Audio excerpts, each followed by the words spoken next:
संविधान के अनुच्छेद 246 की केंद्रीय सूची की क्रम संख्या 69 पर अंकित है। यह केंद्र का विषय है।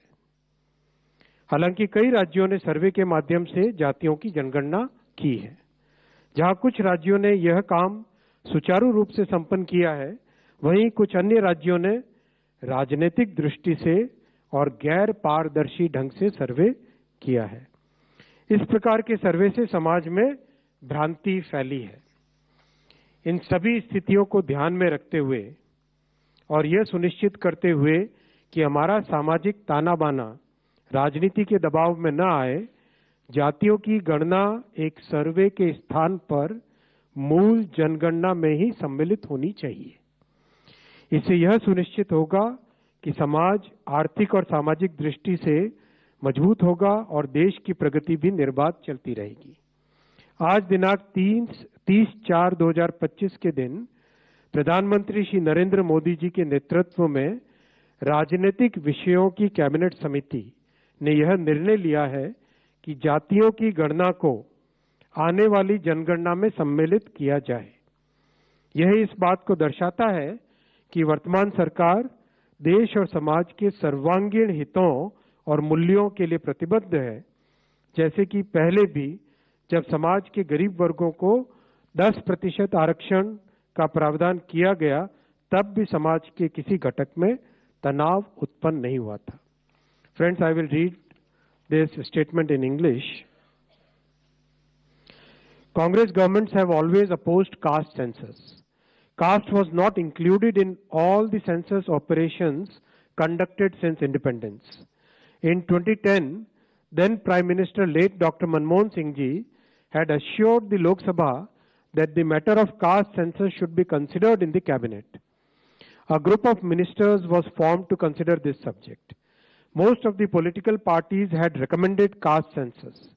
Despite this, Congress government decided to conduct only a survey of caste instead of a caste census. That survey is known as SECC.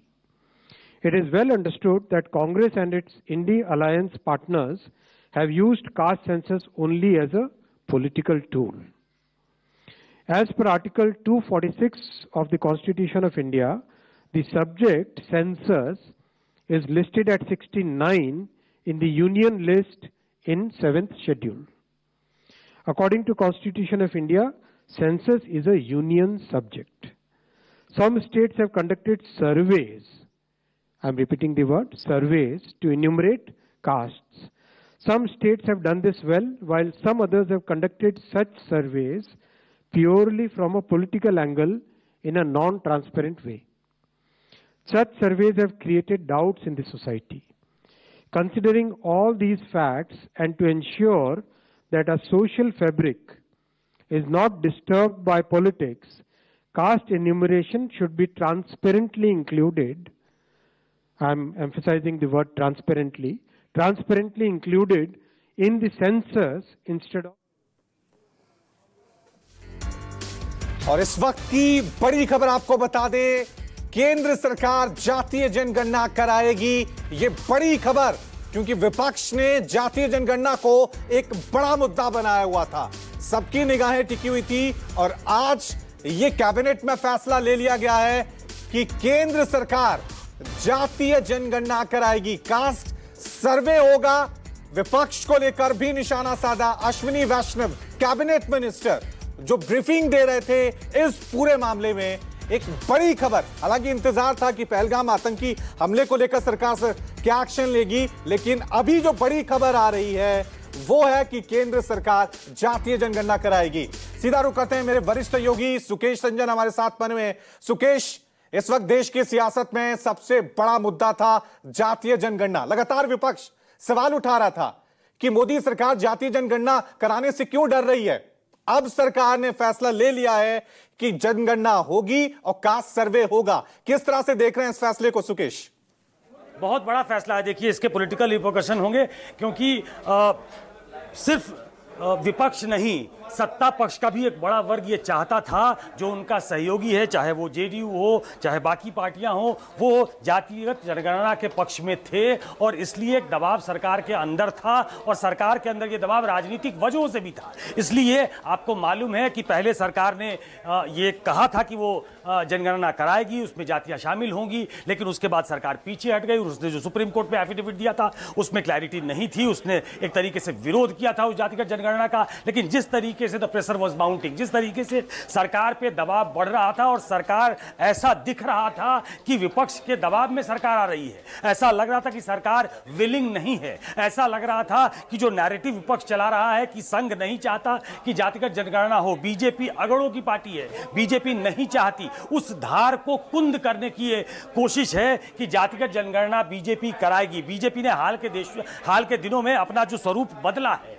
BJP जो समाज का ऐसा वर्ग है जिसके अंदर प्रवेश करना चाहती है, जो मूल रूप से उसका काडर नहीं था, मूल रूप से उसका वोटर नहीं था, और जिस तरीके से अपना पूरा स्वरूप कांग्रेस ने भी बदला। कांग्रेस जो है वो इसके कभी पक्ष में नहीं रही, उसका नारा ही था कांग्रेस का हाथ आम आदमी के साथ, कांग्रेस का हाथ गरीब के साथ। लेकिन जिस तरीके से राहुल गांधी हाफ ऑन कर रहे थे, जिस तरीके से राहुल गांधी ने इसको मुद्दा बना लिया था, जिस तरीके से पार्लियामेंट में उन्होंने एक नहीं, पार्लियामेंट के अंदर ही हाउस में सदन के पटल पे उन्होंने 2 बार 3 बार अभी हाल के दिनों में कहा कि जातिगत जनगणना होके रहेगी, जब वो आएंगे, जब उनकी सरकार आएगी तो वो कराएगी। और जो आगे के मेज पे जो पार्लियामेंट में बैठते हैं, चाहे वो समाजवादी पार्टी के नेता अखिलेश यादव हो, राहुल गांधी खुद हो, तो एक तरीके से प्रेशर माउंट कर रहा था बीजेपी पे। आपको मालूम है 2021 में जनगणना होनी थी, कोविड की वजह से वो जनगणना भी टल गई है, अब किसी भी समय उसकी भी घोषणा हो सकती है। जब वो